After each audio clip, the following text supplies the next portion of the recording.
Good morning, and thanks for joining us for Tecnoglass Q1 call. As always, we'll start with the takeaways for the quarter. This quarter, we were able to grow 12% year over year, which was significantly improved quarter versus what we've seen in the industry.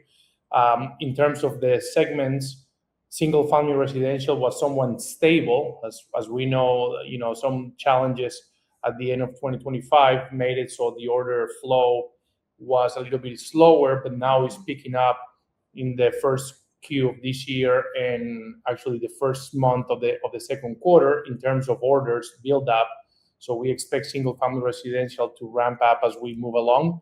Commercial construction was up 20% year over year. No surprise there. If you look at the evolution of our backlog, we hit another record backlog this quarter. So we are just executing on what was already a pretty significant build up on the commercial segment side.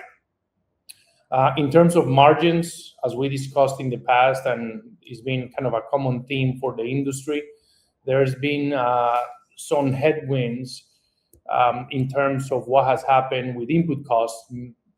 The main one being aluminum, which has skyrocketed 48% year over year. So that's impacting raw material costs, which we are addressing with some pricing adjustments that are due to start on May 4th.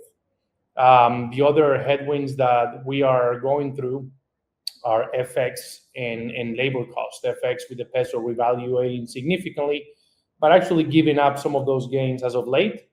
And labor costs with the once-a-year adjustments that take place in Colombia at the beginning of the year.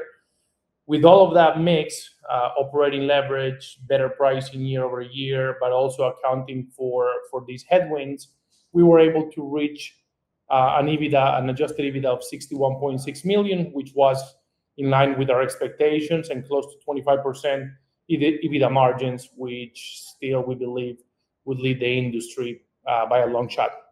As we were mentioning, record backlog of almost 1.4 billion. We'll go into more detail there.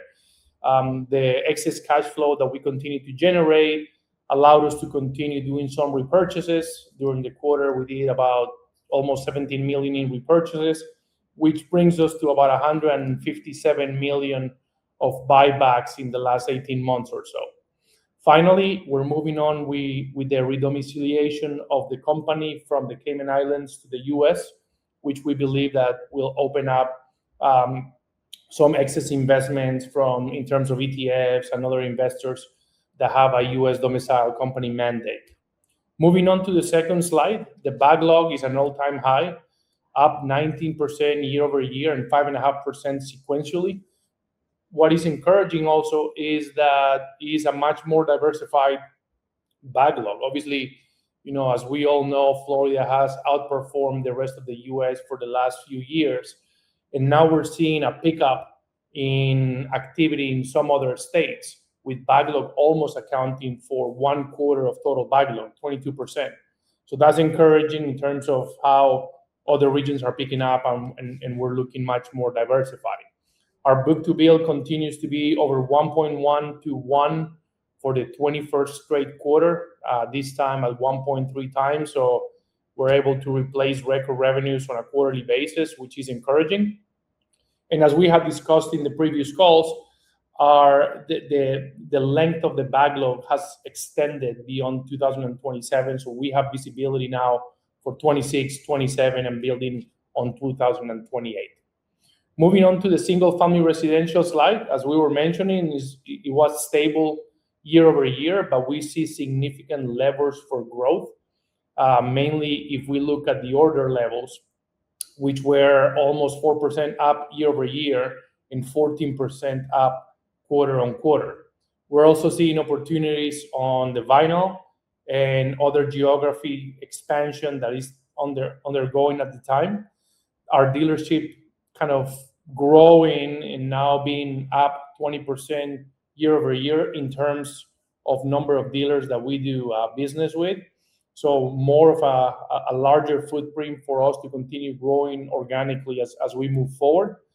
And obviously, we're outperforming the industry, as you can see on the next slide. That single-family residential, while it has presented some challenges in the last 2 or 3 years, we have been able to grow organically at a high single-digit rate. So that continues to be positive in terms of how we're faring against a challenging backdrop, especially on the single-family residential side.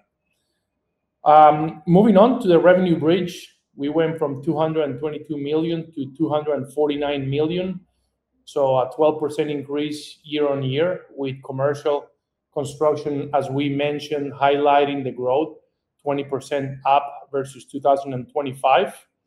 It's important to note that there's more installation revenue as we're executing on the high-end condo market in the Southeast, which carries more installation. So while we're growing, all in all, the mix of revenues is providing somewhat of a challenge in terms of margin performance. But we continue to also grow the single-family residential side, which does not carry installation. So that should be compensated over time. As far as the EBITDA year over year, we have discussed some of the challenges going from about 71 million last year to about 61.5 million, despite having 12% higher revenues during that time span. There's a couple of main key components. Aluminum has gone up 13% just over Q4 of 2025, 48% over Q1 of 2025. So that's clearly providing a challenge. FX, in terms of the Colombian peso, has strengthened roughly 12% year over year and 3% quarter on quarter. And as we have discussed in the past, roughly 25% of our costs and expenses are into the Colombian peso. We're seeing some of that strength going back, so we'll be opportunistic in terms of how we hedge and how we manage that exposure going forward. To offset some of that, some of those challenges, we have announced price increases that will take place starting on May 4th. So that's going to help out, as well as the operating leverage that we're expecting to be created on double-digit growth in terms of top line for 2026 versus 2025. Moving forward, we wanted to highlight our capital deployment initiatives.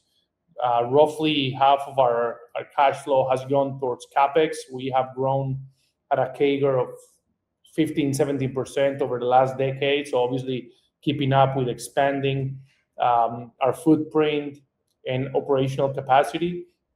Out of that CapEx, only roughly 1% is maintenance CapEx. So most of it is discretionary CapEx for us to address growth and these market share gains that we have been able to achieve over the last decade. We have been able to return significant cash to shareholders via buybacks and dividends. As I had mentioned earlier, we have almost completed about 160 million in buybacks, with about 90 million more available under the current authorization.